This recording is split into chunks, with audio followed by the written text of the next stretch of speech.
Bom, gente, vou só me apresentar rapidinho. Para quem não me conhece e quem vai assistir a nossa live posteriormente, eu sou Valdilene Oliveira Martins, sou advogada civil e criminalista, sou assistente jurídica de mulheres em situação de violência doméstica e familiar, sou presidente da Comissão de Direitos Humanos do Instituto Ressurgir Sergipe e também sou ativista negra. E hoje nós vamos falar com uma maravilhosa colega advogada, Robélia Silva, e eu vou deixar a apresentação dela para ela mesma. Deixa eu chamar a moça aqui, viu? Que ela é fogo. Eu só vou ouvir. Ah, já chegou, Lisandra, que bom. Passou um tempão, não foi fora, foi ela. Pronto. Chegou. Robélia, boa noite, queridíssima. Boa noite, tá me ouvindo? Estou lhe ouvindo sim, mas eu vou botar o fone dando pé voando. Boa noite, muito obrigada pela disponibilidade, né? Fazer a live, que eu sei que você é muito preocupada, estava em aula até distante. E agora eu quero que você se apresente para esse povo que está aqui, o povo vai assistir a gente depois. Fique muito à vontade aí, quando eu me ajeite aqui, e vou fixar o tema. Boa Jogue duro aí noite na a apresentação. todos, a todas e a todos. Estou vendo uma amiga minha aqui, Gisele, deixa eu cumprimentá-la. Meu nome é Robéria Silva, né? Tradicionalmente uma preta tem um Silva, um Santos, um Espírito Santo, né? Sou advogada, sou consultora na área ambiental, sou conselheira. Tem algumas coisas que a gente passa, né? Eu sou conselheira da seccional OAB, sou conselheira do Conselho Estadual do Meio Ambiente, do Conselho Municipal do Meio Ambiente, sou membro da União Brasileira de Advocacia Ambiental, mestrando em Meio Ambiente e Desenvolvimento. Na verdade, Desenvolvimento e Meio Ambiente. Mas, assim, o nosso trabalho hoje aqui não é para falar de meio ambiente, de direito ambiental, não é para falar das questões de ordem econômica nem política, mas sim as questões de ordem social que envolvem as pessoas pretas, né? O meu ativismo ele é recente, né? Até porque eu nunca sofri de forma direta nenhuma ação racista de forma direta. E o conviver com pessoas brancas, muitas pessoas brancas, eu convivo com muitas pessoas brancas, dificultou o meu reconhecer-me preta, né? Porque é um processo. Você não se vê, você vê quem está ao seu redor. E quando você convive demais com as pessoas brancas, você acaba não se vendo e adiando esse processo de reconhecimento daquilo que você é. Então, assim, tudo é muito novo para mim, mas é tudo muito intenso.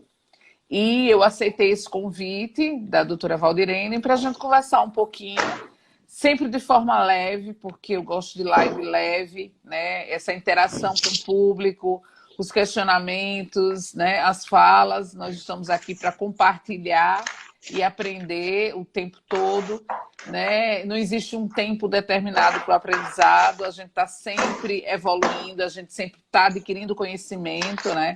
Eu, a essa altura do campeonato, me permiti fazer um mestrado na área que eu sou apaixonada, que é a área do direito ambiental. Mas hoje eu me vejo falando sobre racismo, né? Coisa que outrora eu não tenha me envolvido tanto. Inclusive sou questionada por colegas pelo fato do meu ativismo começar só agora, né? Eu acho que tem uma coisa importante, ele começou, né? E dentro dessa perspectiva é que a nossa fala de hoje é desconstrução do racismo, uma decisão pessoal. Você precisa decidir, né? E para decidir, você precisa entender que ele existe, né? Ele existe, ele está aí, ele existe. A gente viu recentemente alguém que não se reconhece preto, que é o jogador Neymar, ser vítima do racismo, porque às vezes você não se reconhece, mas você é. E esse processo de reconhecer, para reconhecer-se preto, às vezes para uma logo que nasce, logo na sua convivência, com 15, 14 anos, conversa o ativismo, até por onde mesmo nasce, pelas suas convivências, pelas suas condições sociais e políticas, desenvolve esse conhecimento e essa fala muito cedo. Outros não, como eu, né? Eu não desenvolvi essa fala, né? Embora sempre me autodeclarei negra, preta, mas eu nunca usei a minha fala para contestar, né? E para contestar e para desenvolver uma luta em favor de nós mulheres pretas, especialmente as advogadas. Os relatos das mulheres advogadas pretas, as mulheres advogadas pretas que conseguiram assumir a sua identidade por completo, e eu digo por completo, não quero dizer que o fato, por exemplo, que eu aliso o meu cabelo, né? Mas eu quero dizer assim, a resistência a quem está se reconhecendo ao ponto de usar o seu cabelo natural, que é o cabelo black, que a vida toda foi dito como um cabelo ruim. Eu cresci ouvindo isso, nós crescemos ouvindo isso, nós crescemos ouvindo piadas racistas, e eu lembro que eu nova, eu dizia bem assim, mas isso aí é racismo, com muito pouca propriedade. Aí os meus amigos diziam, então vamos mudar. Robéria está reclamando, vamos botar azeitona, ervilha verde escuro e ervilha verde claro.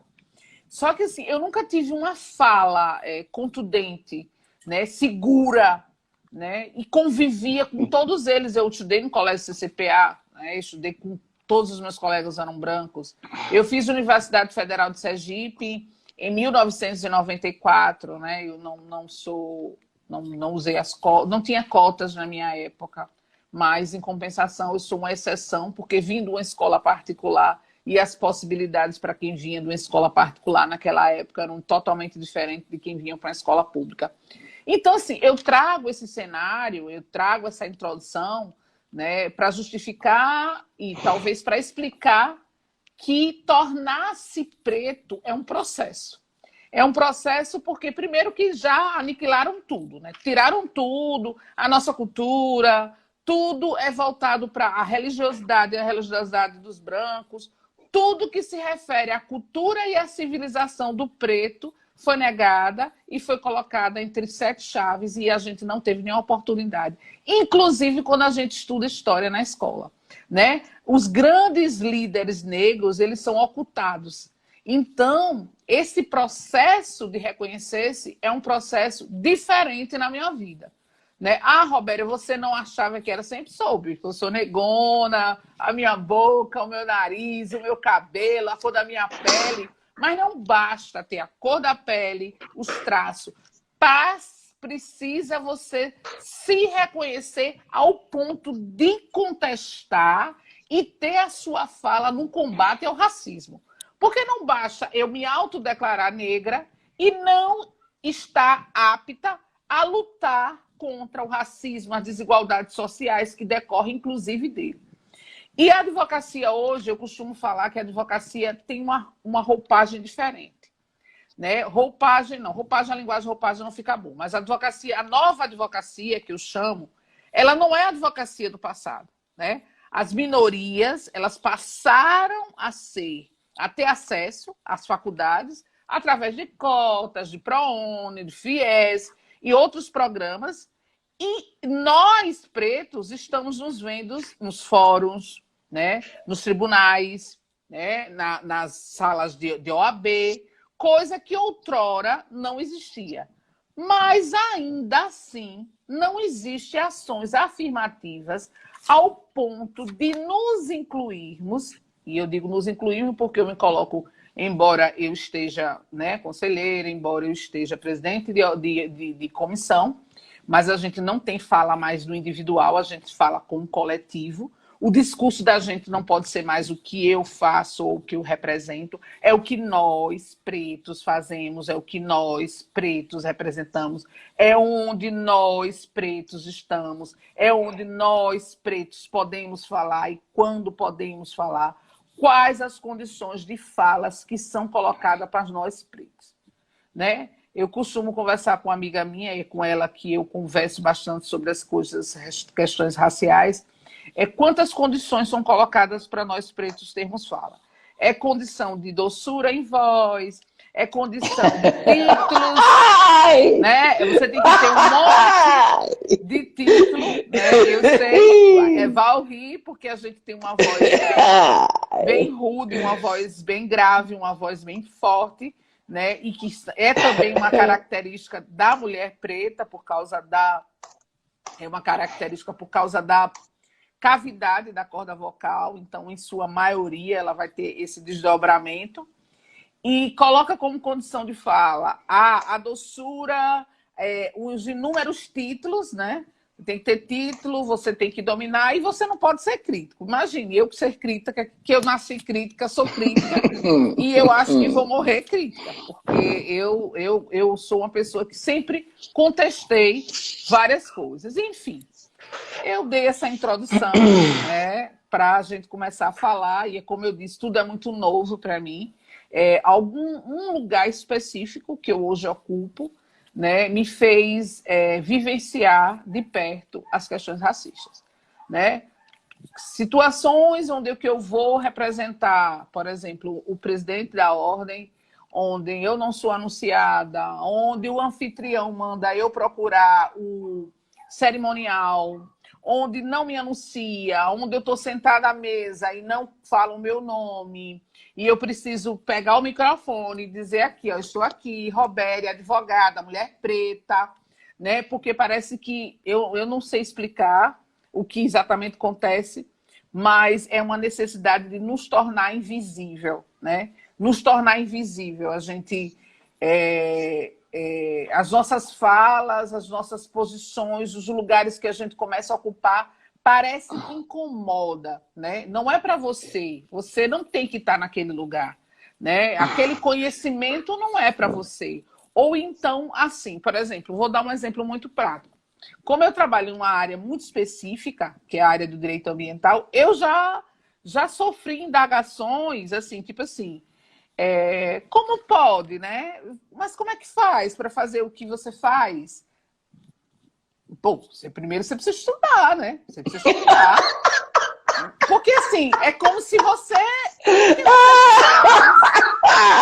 Eu não posso fazer. Como que faz para ser assim, fazer isso, atuar nessa área, sabe? Como é que faz para ter suas ideias? Como é que faz para ser inteligente como você é? Como é que faz para ser proativa como você é? Como é que faz para ser topada como você é? Muito obrigada. Mas não é para você ser. Não é para você ocupar esses lugares, né? Você não pode ocupar esses lugares porque você é preta. Então, assim, eu já fui indagada como é que faz. Não, porque você faz... primeiro que eu amo, né? Eu tenho uma paixão pelo direito ambiental, pela advocacia ambiental, que é uma aptidão minha, isso aí ninguém vai ter. E segundo, eu estudo. Eu estudo diariamente. Não tem como você atuar numa área se você não estuda. Ah, mas é porque eu queria também fazer. Não, tem campo para todo mundo. Você pode fazer, né? Você pode fazer. Outra coisa que acontece é quando a gente pega, a palavra é nos dada. A expectativa é de encontrar alguma falha nas nossas colocações. É impressionante, né? Alguma falha nas nossas colocações. Assim, a expectativa é tão grande, a energia em cima daquilo que você vai falar é tão grande que ficam esperando que você erre, que você atropele, que você erre na regência, na concordância, por melhor que seja, né, a sua gramática, eles ficam na expectativa porque eles não conseguem nos ver em determinadas situações.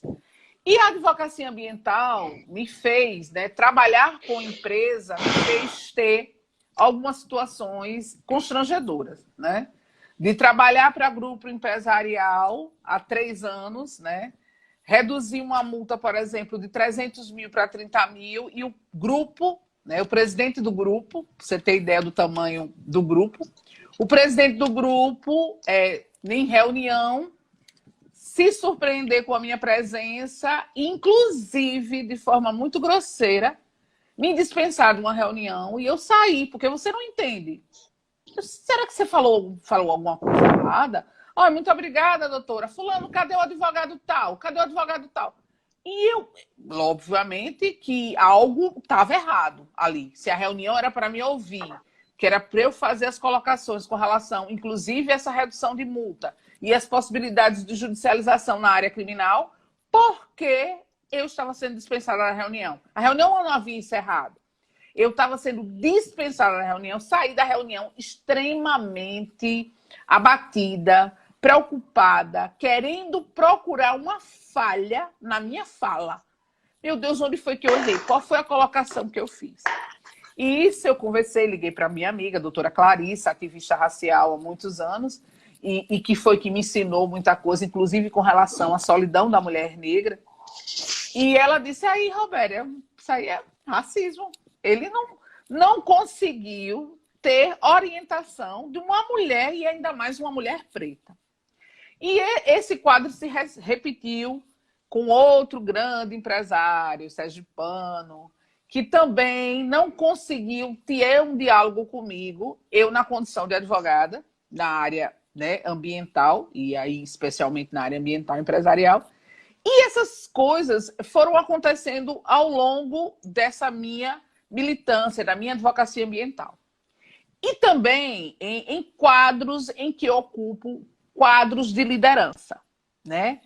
Liderar alguns grupos desperta uma certa antipatia, né? Porque ver aquela mulher preta fazendo determinada cobrança, onde ela está numa posição quase que igual, e ela tem esse diferencial, porque a ela lhe foi dada a incumbência de fazer determinados tipos de cobrança, e aí você percebe. Não atender celular,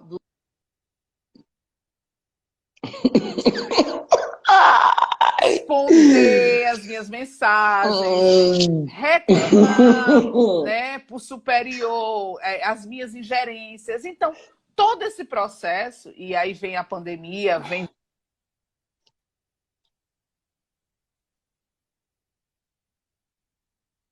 E aí vem você estudar filosofia, né, nesse momento, que é quando eu estou estudando filosofia, que aí, literalmente, eu saio da caverna, segundo o próprio Platão, eu saio da caverna, eu começo a estudar exatamente no momento desse, que é um momento que, ao certo, os pesquisadores cientistas vão definir como uma quebra de paradigma, isso aí eu não tenho nem a menor dúvida, um momento de catástrofe biológica, um momento de grandes mudanças de ordem política, econômica e social, e eu estou assim, trancada dentro de uma casa, com 2 filhas, né, vivendo um momento difícil em todos os aspectos, e aí eu começo a fazer análises de comportamento, de falas, e aí eu digo, meu Deus, o que é isso? Isso é aquilo que eu acreditava que não existia com a intensidade que existe. Isso é racismo, né? Porque assim, as pessoas querem definir racismo assim, o racista é aquele que diz preta, macaca. Cabelo ruim. Não, minha gente, o racismo é muito mais do que isso. O racismo é não reconhecer o outro naquele lugar que ele se encontra. Isso é um recorte racista, né? É um recorte racista, é achar que o preto não pode ocupar determinadas posições, que aquelas posições elas foram definidas e guardadas somente para as pessoas brancas.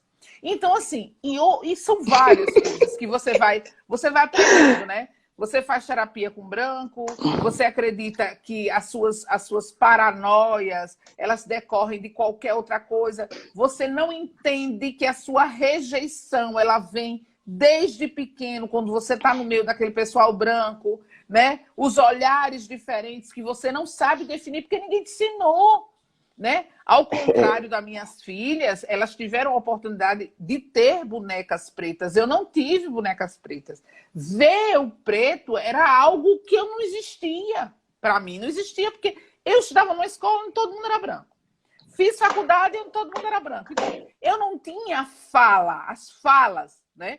Elas eram inexistentes. Precisou o quê?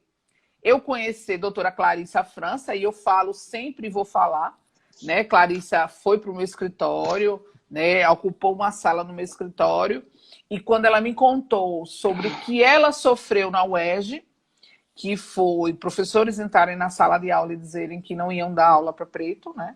Era a primeira turma de cota. E eu disse, gente, Clarissa é 10 anos mais nova do que eu. Mas aí eu digo, Clarissa, eu nunca vi isso, não exagero, não. Porque você é preto e preto é... Preto que não está enxergando aquilo que está na sua frente. Isso é possível, entendeu? E foi assim comigo. E ela disse, não, isso aconteceu comigo. E aí começou a me indicar livros, eu comecei a ler. Aí quando você começa a ler, né, porque a leitura, o conhecimento, ele é tudo. Aí você começa a ler, você começa a enxergar. Ah, então quando fulano falou isso, agora entendi. Quando fulano não me anunciou, fulano não me chama para fazer determinado tipo de coisa. Aí você começa, fulano não quis me contratar, me perguntou se eu ia... Eu não lembro a linguagem, mas o cidadão lá, ele falou qualquer coisa que eu ia fazer, menos advogar. Eu ia fazer qualquer coisa, menos advogar. E aí você começa a identificar de forma... mediante o estudo. Então, assim, eu precisei estudar, eu precisei ter pessoas do meu lado que pudessem me ajudar, e aí eu digo isso... a César Brito, que foi quem me ensinou e me explicou muito bem as cotas, o que eram cotas, qual era a importância das cotas, porque eu, como exceção, né, e essa exceção, uma exceção absurda, que é uma exceção absurda, eu repetia esse discurso, mas eu fiz faculdade federal e eu sou preta. Epa, gente. Veja o contexto socioeconômico totalmente diferente, né? Alguém lá atrás pagou um preço para que eu pudesse estudar numa escola particular. Então, a diferença ela é gritante da maioria da população preta, que não tem acesso. E aí você fica naquela situação confortável, que é a situação hoje que está no branco. Veja só. Esse assunto... escuto hoje, viu? Não pense que eu escuto... Colegas dizem, Robéria, tá postando muita coisa de racismo, hein? Vai perder cliente. Vai perder cliente. Roberto, não, você já vem falar de racismo. Ontem, sabe o que um amigo meu disse? Ela é racista, viu? Ela é racista. Então, assim, as pessoas se incomodam quando a gente se posiciona, né? Ficar no anonimato, naquela coisa meio morna, e eu vou dizer logo o quê, né? Ficar como a preta da Casa Branca, a preta conformada, a preta que está ocupando alguns espaços e está tudo bom. É fácil, é confortável. Amo cama. Né? Quando você se levanta e começa a falar do que você vivenciou e o que você vivencia, e algumas pessoas tentam dizer para você bem assim, mas eu não sou racista não, eu tenho um amigo preto. Não, eu não sou racista por isso não. Porque o primeiro passo para a desconstrução, né, é você entender que ele existe. Eu não posso desconstruir aquilo que vocês acham que não existe. Como é que eu desconstruo? E vamos lá, como é que eu vou desconstruir essa caixa de remédio se eu acho que ela não existe? Se ela não existe, eu não tenho por que desconstruir, né? Então, o primeiro passo que a gente entende como importante para o branco é o branco primeiro entender que o racismo existe.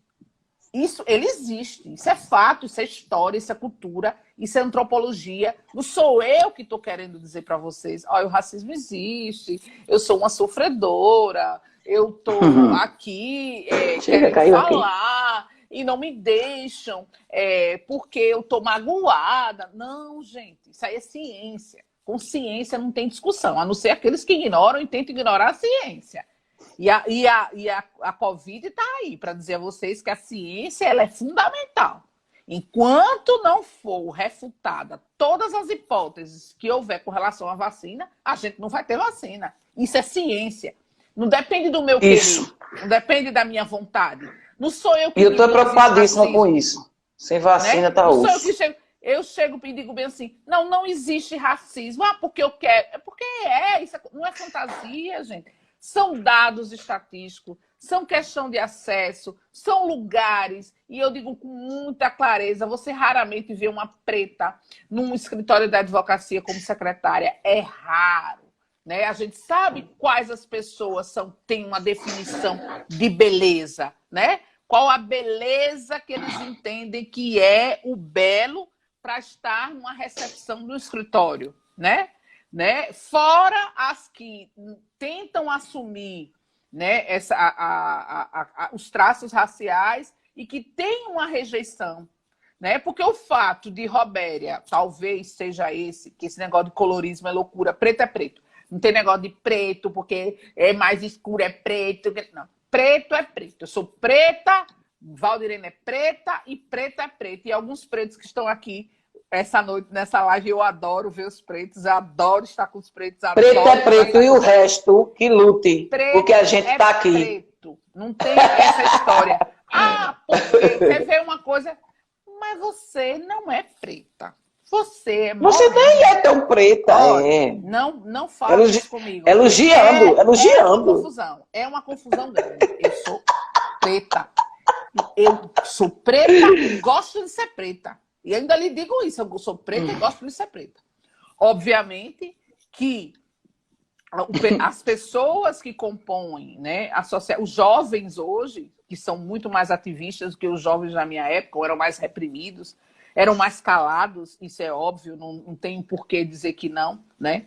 Assumir é um desafio grande, você assumir o black, e talvez a rejeição pelo black, pelas tranças que existe, isso é fato, porque se eu faço uma associação e converso com algumas colegas que elas tiveram problemas na audiência de um magistrado perguntar se ela era mãe do detento, se ela era... se ela estava na sala errada, se ela era esposa. Isso decorre de quê? De um estereótipo que se criou de que a mulher tem que ter o cabelo liso, de que a mulher tem que falar doce, de que a mulher tem que estar com uma roupa mais formal e chique do possível. Só que a gente tem uma nova realidade, a gente tem uma outra advocacia entrando na história, que é a advocacia das pessoas que batalharam como?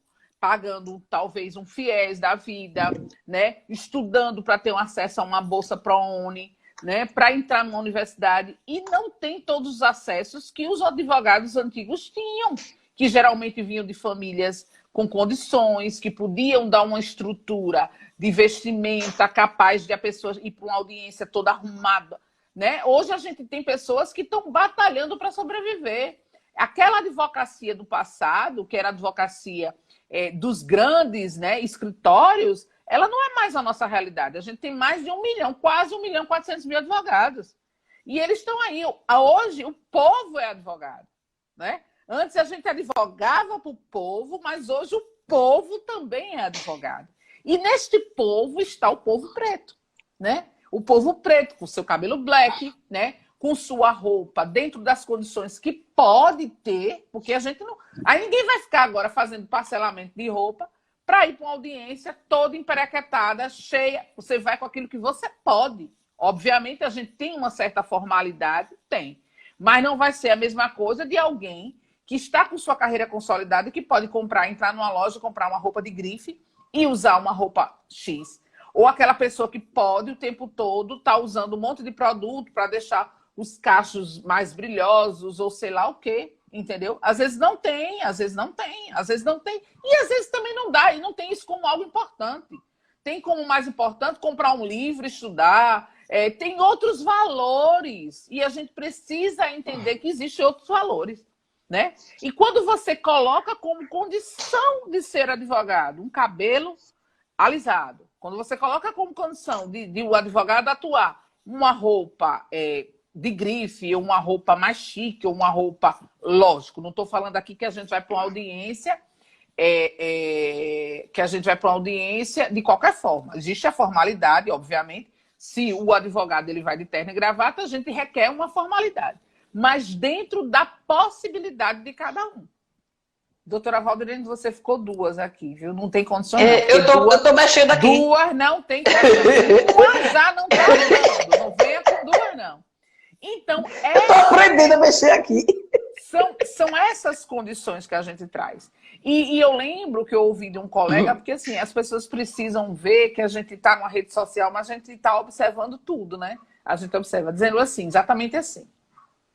Não, porque fulana sempre foi ativista. Então, fulana pode falar determinada matéria. Nunca fui, sou agora. E quero ver quem vai mudar isso. Eu agora vou falar e vou defender e ninguém vai mudar isso. Porque eu tenho direito de falar a hora que eu quiser. E de me tornar ativista a hora que eu quiser falar. A minha história pode não ser a história de Valdirene. A minha história pode não ser a história de Clarissa. A minha história pode não ser a história de Isver, que está aqui, que é um militante, que é um professor, né, que é uma maravilhoso, domina, esse maravilhoso. Entendeu? Eu posso não ter a vivência deles, realmente, eu posso não ter a vivência deles. Mas eu tenho em mim fatos e relatos que não se substituem, né? Em outra live eu contei da questão da minha boca. Quanto tempo eu passei fazendo assim, ó, encolhendo a minha boca, porque eu aprendi lá atrás que boca tinha que ser com os lábios finos. Que a mulher que tinha essa boca minha, essa boca carnuda, ela é uma boca feia. Olha que boca feia. E eu passei a vida toda assim, ó.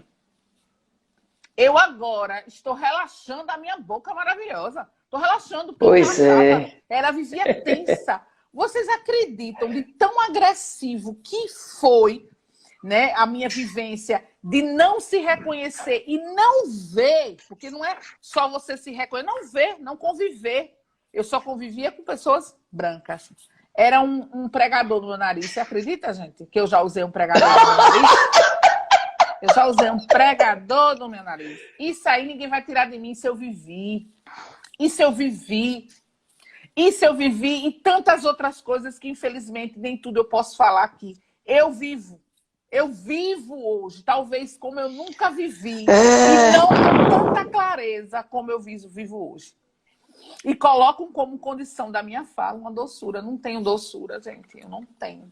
Olha, eu tenho doçura. Eu tenho doçura. Vou lhe interromper. Vou lhe interromper. Eu tenho doçura. Eu tenho doçura quando cabe doçura. Eu tenho doçura quando me dão doçura. Entendeu? Porque, como você falou, eu estou tomando sua fala agora só porque eu queria dizer alguns detalhes. Entendeu? Negar o racismo é o ato mais violento que pode existir dos racistas. Eu conheço muita gente branca que não faz parte da branquitude. Conheço. Conheço algumas pessoas brancas que não fazem parte da branquitude. Eu conheço algumas poucas pessoas brancas que não fazem parte da branquitude. Pouquíssimas. Pessoas brancas que não fazem parte da branquitude. E esses processos que você falou, cada pessoa tem a sua vivência e você desperta na hora que for para despertar. Por isso que a gente não pode abrir mão do convívio com pessoas que ainda não despertaram, tanto com relação ao racismo, ao machismo e a outras coisas, a misoginia. A gente tem que dar a oportunidade dessas pessoas conviverem com quem já despertou. Porque se você não tivesse tido essa oportunidade, se eu não tivesse tido essa oportunidade, nós estaríamos ainda na lama da branquitude, na lama do machismo, na lama do racismo, na lama, sabe, de todo tipo de mazela da humanidade. Então, é isso. Eu estou adorando ouvir sua fala. Continue, por favor. Pronto, você falou certo. Eu talvez, se eu não tivesse convivido e convivesse com Clarissa França, eu não tivesse despertado. Porque todas as vezes que eu via algo errado, eu não tinha certeza do que estava acontecendo. Inclusive, nessa situação que eu falei, de ir representar, né, de representar a ordem, e quando chegar nos eventos, tentarem não nos colocar em mesa, não anunciar o nome. Eu fui conversar para ver se era mania, que a gente às vezes, né, pode ser que uma mania de perseguição, neurose, e que né? Você deve ser um problema seu. E aí eu fui conversar com ela, que ela também representa em algumas situações, e ela disse bem assim: isso é a pura realidade. Ela disse: isso é real, Roberto. Isso acontece comigo e com a doutora Cândida. Quando a gente é chamado, obviamente que não são todos os eventos, né? Vamos fazer, mas tem eventos que, se puder, não anuncia. E se quer ver coisa, quando eu digo assim, eu estou aqui representando o presidente. Você está representando a OAB? Não, eu estou representando o presidente. Né? Estou representando ele. Tá certo. E assim, aquela resistência, eu estou aqui representando. Logicamente, eu sei.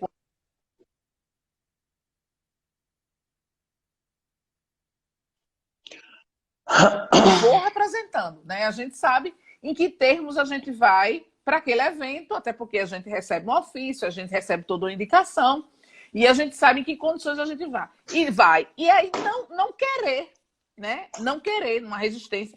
Gente, eu já sofri uma situação que vocês não têm noção. De eu estar num conselho, e aí é num conselho que não é o conselho da ordem, é um outro conselho, que eu não vou dizer qual, e uma pessoa chegar lá na frente e dizer que não se sente à vontade com a minha presença porque eu movi uma ação contra o Estado. Imagine.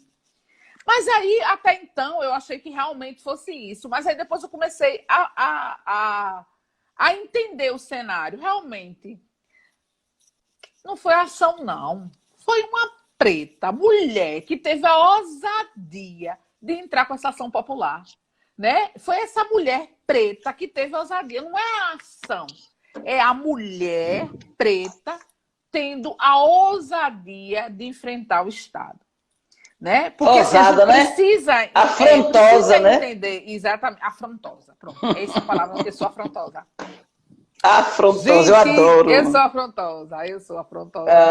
E o pior... O melhor adjetivo que uma mulher pode receber na vida. E os meus você é afrontosa. Assim, meus professores, né, da universidade, eles falam assim, uma das primeiras aulas, eu disse assim, não, professor, vou parar de falar porque eu sou chata. Não, você não é chata, você é crítica. E essa é uma característica sua que você precisa valorizar. Olha, a universidade, voltar para a universidade depois de 21 anos, vocês não têm noção da experiência que eu estou vivendo, não. Eu voltei para a universidade depois de 21 anos, que saí de lá, da Universidade Federal de Sergipe, e num momento como esse, né, que é um momento de quebra de paradigma, é um momento de muitas mudanças, e eu tinha como ficar calada? Não tinha como ficar calada. Essa altura do campeonato não teria mais como ficar calada.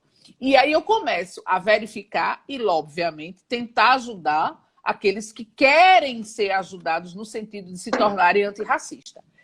Desconstruir, porque você só pode ajudar quem quer. Tem gente que está apto, pergunta, né? Tem gente que critica, mas pergunta. Né? Porque tem coisas que não vai... Eu ontem estava conversando com uma parceira, foi engraçado. Eu disse a ela assim, você é crítica, como foi que eu falei? Sua crítica é por excesso de precaução. Eu vou acabar pegando isso, alguma coisa assim. Aí ela disse, não, você já vai falar você vai falar de racismo. Eu disse, isso aí você não vai poder pegar de mim, né? Porque só eu que sou preta. Você não é preta, então você não vai ter como adquirir essa característica minha, porque é uma coisa que é só vivenciada por quem é preto.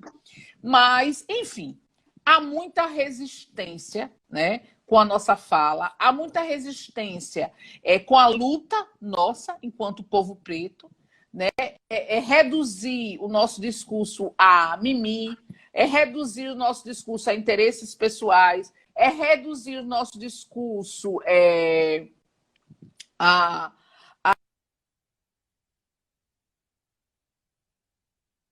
que são condições como a titulação, quanto mais título você tiver, mais oportunidade você vai ter. Mentira, porque tem um monte de gente aí preto que tem um monte de título e não tem fala, né? Vamos deixar bem claro, as pessoas colocam.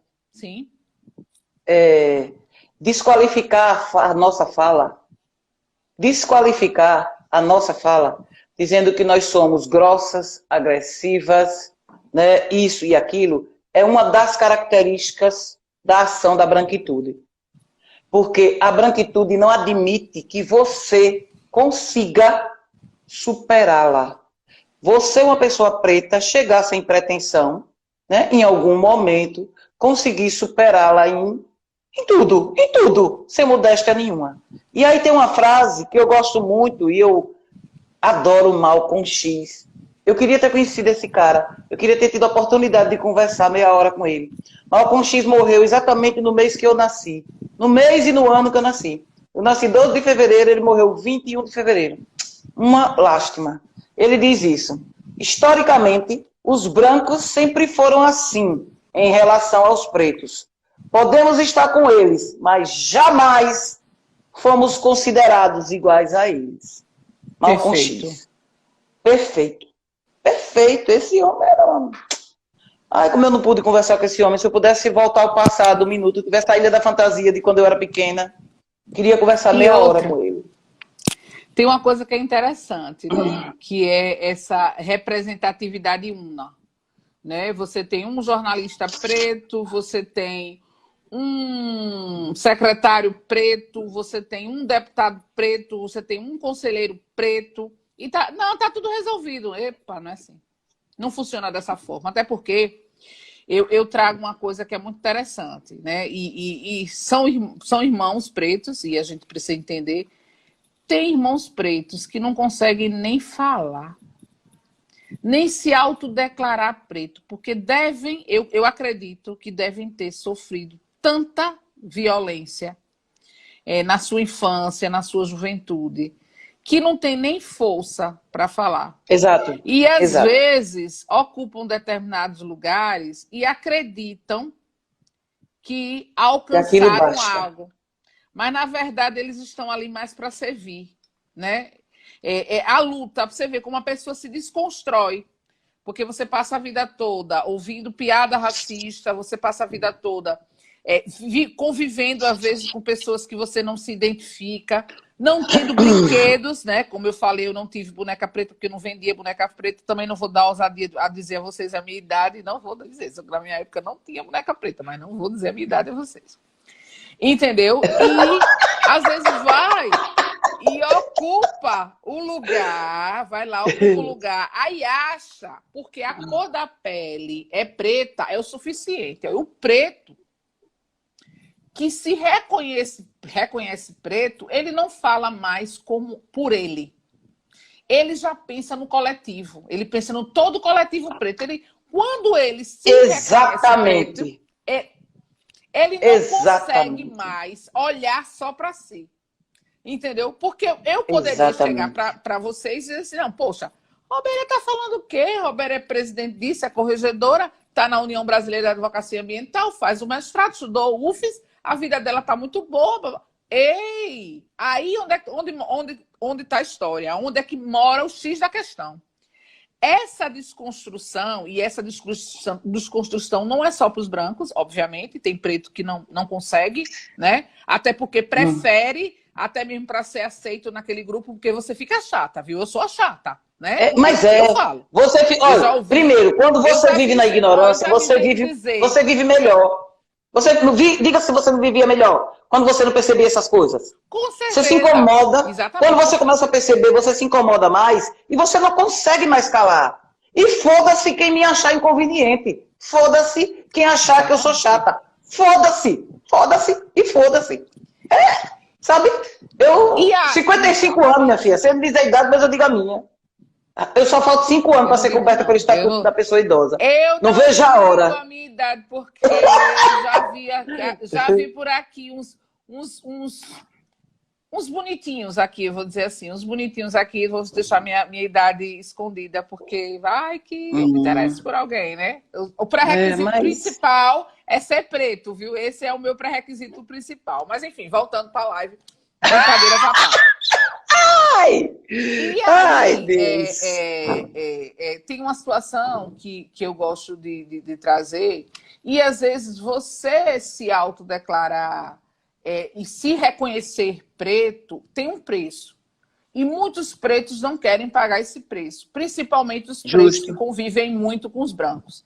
Então eles preferem se calar para não ficarem como chatos, para não ficarem como vitimistas, e até mesmo porque muitos deles estão com a vida financeira, social, consolidada, vamos dizer assim, que embora que eu não acho que tem consolidação para ninguém, né? Só para eu já acho que é ao contrário. Eu já acho que é ao contrário, que estão querendo consolidar. E fica com o rabo preso com medo. Porque quem está com consolidado...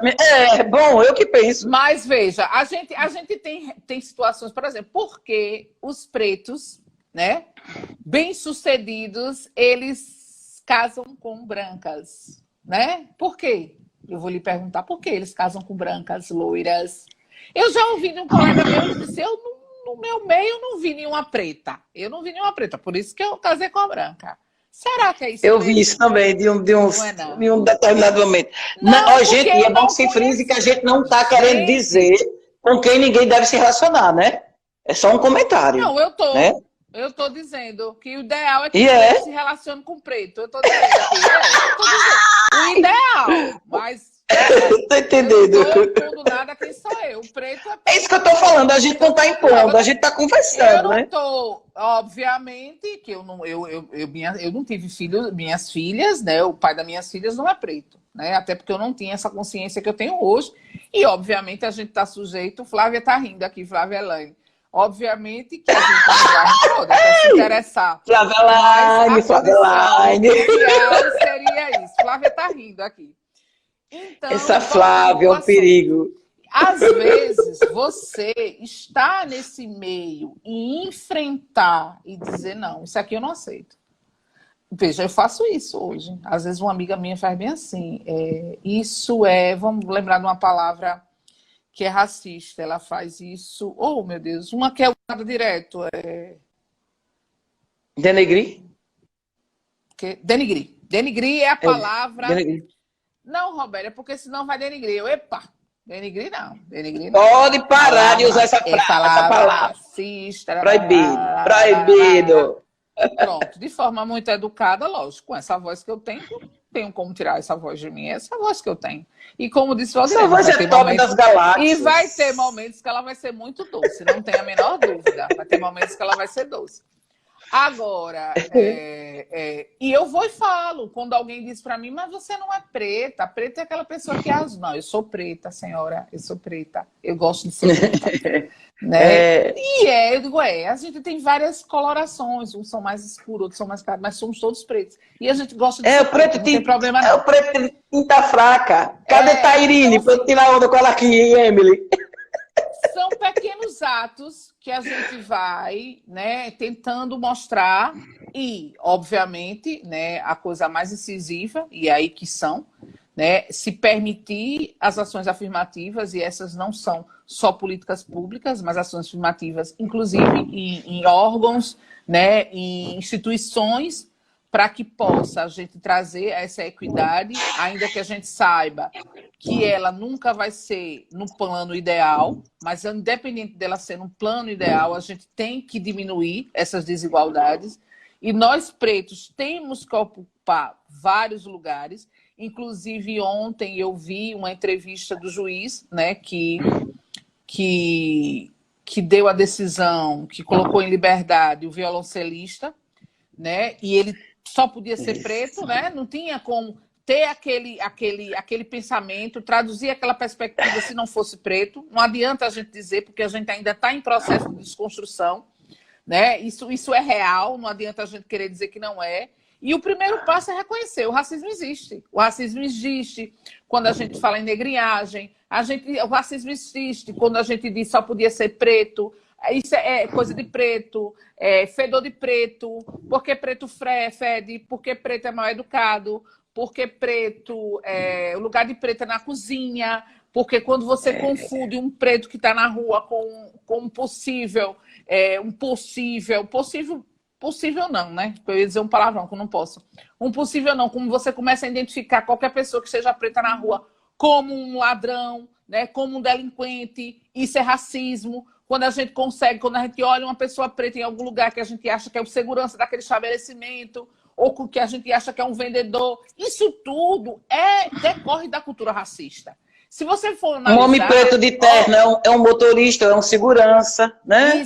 Isso não é... Exatamente. Robéria, isso é involuntário. Pode ser até involuntário, mas cabe a você decidir. Você vê que a nossa live é uma decisão pessoal. A partir do momento que você decide, diga, eu vou rever esses meus posicionamentos com relação ao preto. Eu vou procurar analisar se realmente as minhas falas têm um condão racista. Se os meus posicionamentos, o meu estereótipo de beleza tem a ver com o racismo, né?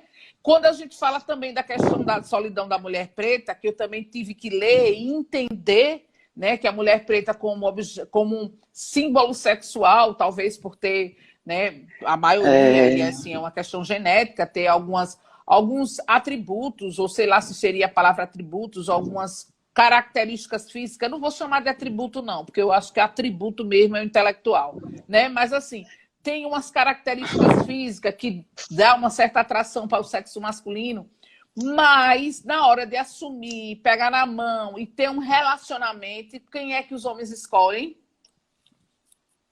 Aquilo que eles aprenderam como princesa, né? Se você for olhar as mulheres, os homens pretos de classe média, né? E se é que existe classe média, porque para mim nem existe mais, é pobre e rico, vamos chamar os de rico, tá com uma mulher preta. Eu acho que aqui no Brasil eu só conheço um casal famoso que o homem é preto e a mulher é preta, que é Lázaro Ramos e Thaís Araújo, que, por sinal, e nada por acaso, são ativistas. Você vê, né? Pois é. Eles dois são ativistas. Ambos têm consciência. Exatamente. Não por um acaso, os dois estão juntos. Eles são ativistas. Porque os demais, se você for observar, geralmente, e lógico, é um conceito amplo, eu não posso definir, eu não posso tratar isso como uma realidade, nem também como uma hipótese. É só uma observação simplória, né? Eu não tenho dados estatísticos com relação a isso. Eu não agredi a ciência, mas é algo que a gente vislumbra, né, a grosso modo. É que a gente observa. A gente observa. Até porque, se você for olhar, a minha geração, todas as minhas Barbies eram loiras. Não tinha nem cabelo preto, eram as Barbiezinhas que eu tinha, adorava, era a boneca que eu mais gostava de brincar. Elas eram loiras. O que tinha de cabelo preto que eu brincava, e aí tá Alexandre, chefinho, para lembrar, eram os Playmobiles, que tinham os cabelinhos pretinhos, porque o resto de boneca era tudo loura. O meu bebê era com aquele pedacinho de fiozinho de cabelo louro. Hoje não, hoje a gente já tem muitas bonecas pretas, a gente tem umas bonecas, umas Barbies de Black Power, de tudo. Então, assim, a gente precisa... Agora, continuam com os cambitos finos. Continua com os cambitos finos, precisando engrossar as pernas. Olha, deixa eu dizer para você. Mulher, eu acho. Mulher, os cambitos finos continuam. As barbas precisam engrossar as pernas. Olha, deixa eu dizer para você. Quando a gente tá num papo maravilhoso desse, nós estamos com 5 minutos aqui, faltando. E eu queria dizer a você que toda vez que... já pensou? Toda vez que eu converso com você, eu fico... Vocês viram como eu fiquei calada hoje, né? Porque você dá show. Você é você. E deixa eu dizer uma coisa. Eu quero que você, exatamente 5 minutos agora, fechado, que você faça suas considerações finais. E nós vamos fazer outra live, sabe? E eu vou requisitar para o Instagram para ele deixar a live de 2 horas, que 1 hora dá pouco. Por favor, 5 minutos exatos. Alguém disse aqui, né? Os estereótipos são variados e perversos para com os pretos, verdade. Faz parte da macultura desde sempre. Mas nós pretos devemos perceber no coibi-lo, com certeza. Devemos coibi-lo tudo. Qualquer fala, qualquer ação, qualquer coisa que venha violar, que venha agredir a nossa condição de preto, a gente precisa se manifestar. Eu nem entrei em questão de cota hoje, porque não era o nosso objetivo hoje, mas era a decisão. Isso. A decisão de desconstruir. Como é que eu decido? Eu primeiro reconheço que existe. Eu reconheço que existe. Por exemplo, eu vou em festas, e só para encerrar, né, de amigas minhas, que graças a Deus elas têm uma vida tranquila, eu não quero falar outra coisa, porque são ricas mesmo. Não tem ninguém preto, não. Eu vou, eu sento lá, eu fico olhando, procuro. A primeira coisa que eu faço em festa... Não tem um preto aqui. Olha, só tem eu. Aí, uma que eu fui, só tinha um adolescente preto. O resto era tudo. Então, daí você já percebe que não é comum, gente. Se a maioria da população é preta, não é normal que em alguns espaços você não veja pessoas pretas. Não é normal. Isso decorre, e aí vem história de todo o processo que decorre da escravidão, de como foi feita a abolição, a ausência de políticas públicas para a inserção, como os pretos foram jogados na sociedade, como ocorreram as primeiras prisões, como a questão da vadiagem, o tipo penal vadiagem, que eram os pretos colocados nas ruas, sem nenhuma perspectiva de trabalho. E aí vai todo um processo histórico. Isso é ciência. Isso aí não sou eu que quero. Doutora Flávia está aqui, tem muita gente que está aqui, sabe? Não sou eu que quero. Agora, para desconstruir, né? Desconstruir no sentido pessoal, para se tornar antirracista, você primeiro precisa reconhecer que o racismo existe. E precisa ler, né? A leitura, ela é fundamental. Fundamental. Sem a leitura, a gente não consegue avançar muito. Entendeu? Então, Eu só queria fazer essa consideração. A primeira coisa que eu quero dizer é que é uma decisão. Então, eu quero agradecer a você mais uma vez, essa aula que você deu aqui pra gente, mestrado, né? E dizer a você, falta um minuto aqui, vou dizer rapidinho, que você falou dos lugares agora e eu observei algumas vezes que eu fui em Salvador com um grupo de amigas, que eu cheguei em lugares tops de Salvador e só tem eu e a minha amiga negras. Olha, Salvador. Aí você chega num restaurante top, você chega num lugar, sabe? E só tem eu e aquela amiga minha preta. Como? Isso não é certo, isso não está certo, isso é estranho. Então, concordo com você, a desconstrução, sobretudo. Às vezes a gente vai desconstruir com a conversa, com um carinho, dando um livro, com diálogo, com um abraço e com afago. E às vezes a gente vai desconstruir na voadora. E quando for na hora da voadora, me chame. Muito obrigado mais uma vez pela sua aula show. E a live já vai cair aqui. Vivência, né? Não é nem, na verdade, não é aula, como eu digo, alívio, né? Lívio sabe que eu digo, ó, eu sou iniciante, eu tenho muita coisa para aprender, mas eu hoje você pode. Tá iniciando bem. Eu reconheço o racismo, reconheço mesmo. Agora, você, para desconstruir, primeiro precisa identificar que ele existe e depois decidir se você quer ser um antirracista ou se você vai corroborar com esse modelo brasileiro. Exato. De preconceito. Muito obrigada a todos. Né? Um beijo. Gente, bye! Foi um prazer, viu? Tchau para vocês que vão assistir a gente depois, principalmente. Para descontrair, viu? Minha idade é... Tchau, tchau. Tchauzinho.